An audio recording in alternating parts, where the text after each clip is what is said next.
Доброї раніці. Сьогодні неділя, приїхали в костел на святу мшу. Высоко глядишь.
Читание послания до Гаврея.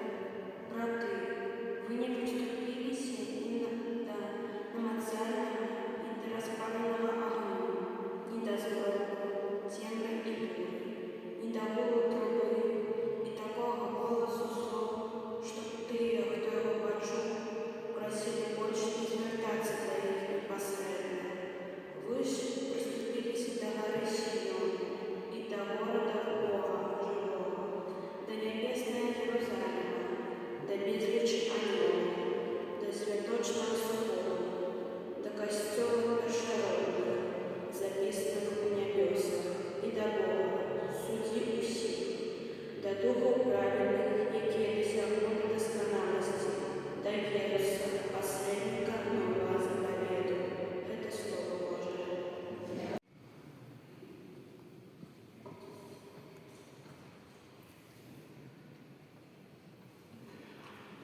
Дорогие милованные во Христе, братья и сестры, дорогие ученики сегодняшней недельной Евхаристии,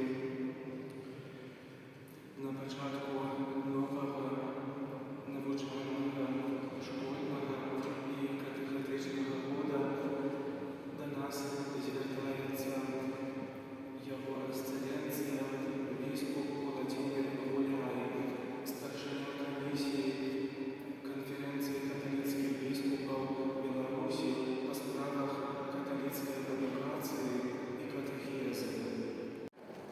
Молимся за духовенство, как свою мудрость оно черпало с границы Божьего Слова. Тебе просим. Вислухай нас, Таня. Молимся за тех, кто не виконує Божьих заповедей, как упавшие мы добрыню, клопот и любовь небесного Отца. Тебе просим. Вислухай нас, Пане.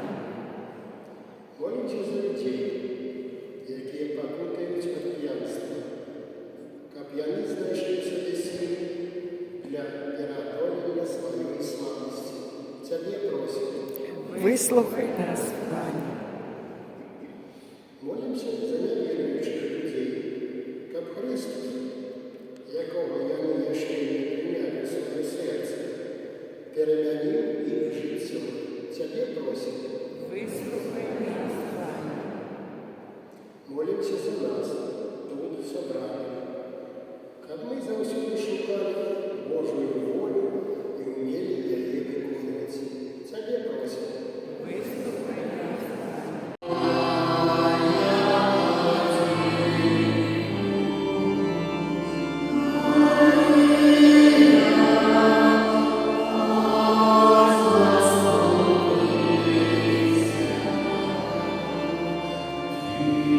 Свято